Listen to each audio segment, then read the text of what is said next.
This is Umar for BoxNation. We're at the headquarters of Frank Warren, Queensberry Hmm. Promotions. I haven't got Frank Warren, obviously, in front of me, as you can see. I've got the prodigy of the heavyweight division, Moses Itauma, coming off a stunning win in Riyadh, Saudi Arabia, which really captured world boxing's attention, I thought, that night. But I know you've had a little break since then, been to Slovakia. You're back in training now, obviously, Moses. But how was going back to the motherland in Slovakia? No, it's all right. I enjoyed it when me, my brother, and my mum we went there, spent Christmas, and then the rest of the family came out. Then the rest of the family came out for my birthday, and then since then I've just been moving about, and now I'm back home. To be fair though, you caught me by surprise. I wasn't expected the interview today. No, I didn't actually expect to see you in the office today, but I know where you train at Ben's Gym is Hmm. literally only 10 minutes away Hmm. anyway, so won't keep this too long. I did mention you caught the world's attention, Hmm. and rightly so, on December 21st. How do you reflect on that knockout over Demsey McKean now, Moses?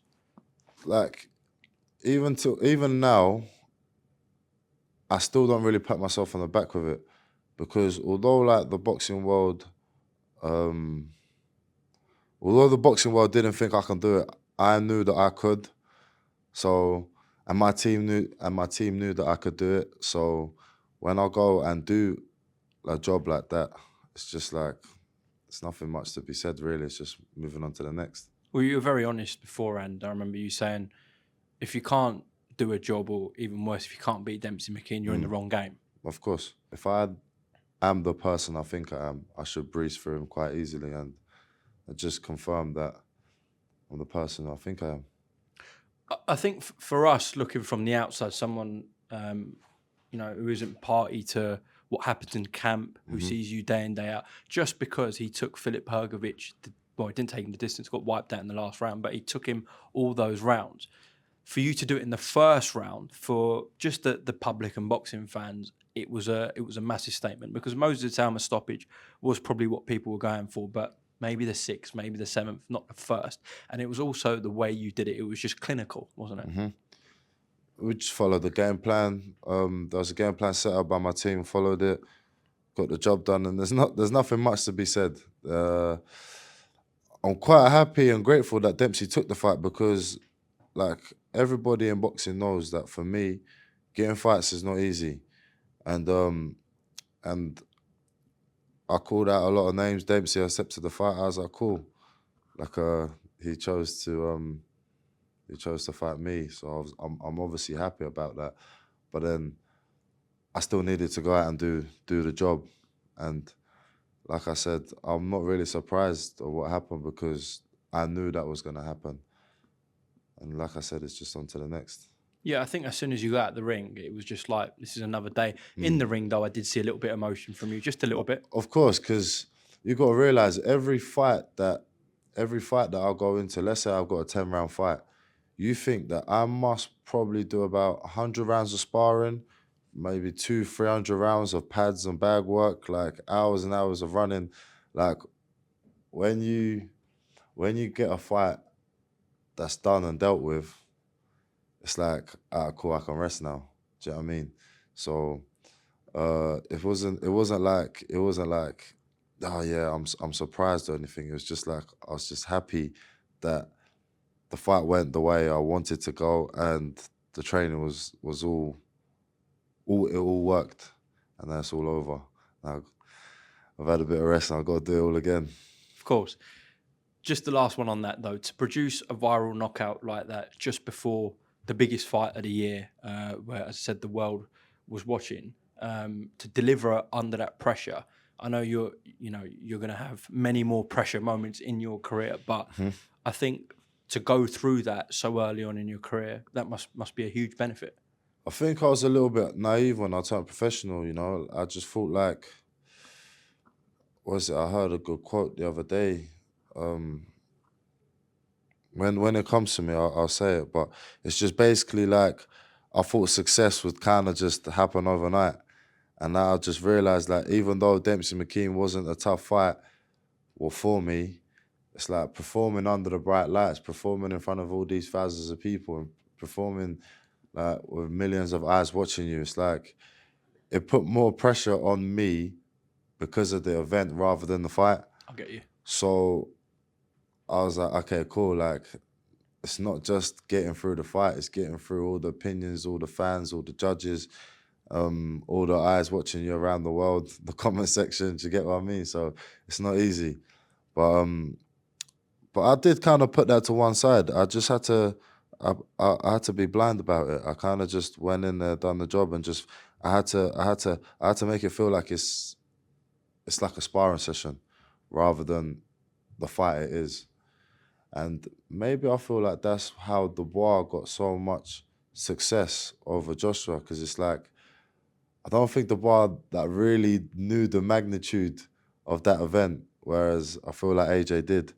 And I don't want to obviously go on to that fight, but that's just the first thing that came onto my mind. I feel like that's what could have played a part in that fight. That Dubois might have felt the pressure and AJ might not.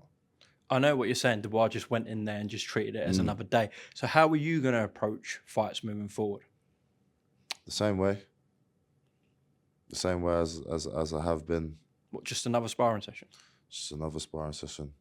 The thing is, like I said, Ben literally said, he messaged me after the fight and he went, it's like as if the fight was to be scripted.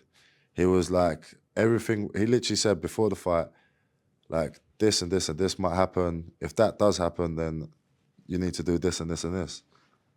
And then, you know, it happened, and then I was just like, this is just crazy. It makes my life a lot easier.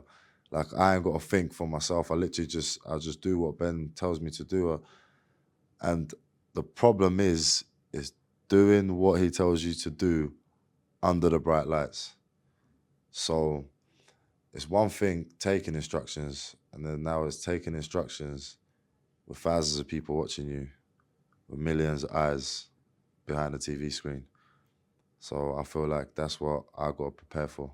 For sure. Someone who was certainly impressed at ringside was His Excellency Turki Alalshikh, because he's declared that a fight he wants to see is you and Oleksandr Usyk. Music to your ears? Why would Usyk take that fight? That's obviously my first thought. But, I mean, if the fight was to present itself and they was like, right, you're fighting Usyk in May, I'm like, yeah, I'm taking it 100%. There's no loss in that. Do you get what I mean? I would take that fight 100%. But I just think, like, why would Usyk do that? Why would he? I mean, the money, he's made plenty of money. I was talking about this with my older brother. I was like, what's the difference between having 100 million and having 110 million? It's like your lifestyle's still going to be the same. Let me just pull you up on that. So Elon Musk, the richest man in the world, he was up for a fight with Mark Zuckerberg. So if the richest man in the world's got a price, I'm sure Oleksandr Usyk has. But I don't think that he was fighting Mark Zuckerberg for the money. Do you reckon it was for the paper? Well, he doesn't need any money. There you go. Like, it must have been because deep down he wanted something, you know? And that's for, like, Usyk. The reason why he would take the fight with me wouldn't be for the money. He's got plenty of that. It would be because he wants to deep down achieve something. But the man's completed boxing. Like, personally, if I was him, I'd ride off in the sunset. But obviously, I don't want to speak on shoes I'm not in. Well, listen, just before we close off, Frank has told me, Frank Warren, your promoter, that at the gala dinner, Oleksandr Usyk did say to him that he wants to fight the winner of Dubois Parker. So I think that is going to be the next step for Oleksandr Usyk. But from a boxing fan's point of view, this is a breath of fresh air, because you're right, you and Oleksandr Usyk in a traditional sense right now doesn't make any sense at all. Not. But we're in a different era right now.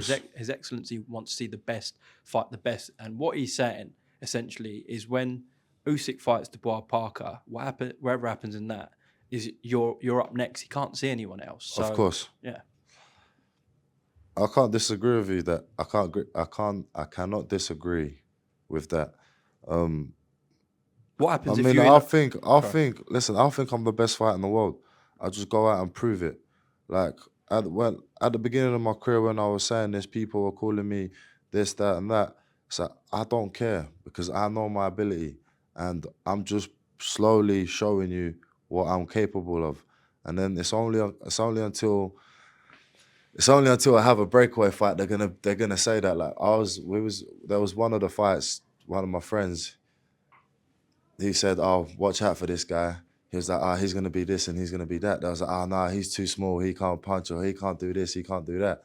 And then I went in there and I knocked the guy out. He was like, he's the best in the world. He's this. He's gonna be the next up. He's gonna be future champ. So people's mind can just change so quickly, and I'm not saying I'm changing people's mind, but I'm slowly showing them why they should believe in me. And even if they don't, it doesn't really matter. Just to leave on this, what happens if you and Oleksandr Usyk sharing in December, let's say? What do you think? I'm asking you. No. I know my answer, but what do you I think it's a hell of a fight. You gone commercial, you gone generic. I guess we'll never know.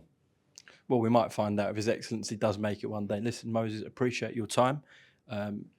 Hopefully we get some fight news on you very soon, and we'll catch up in the near future. Thank you very much. Thank you very much.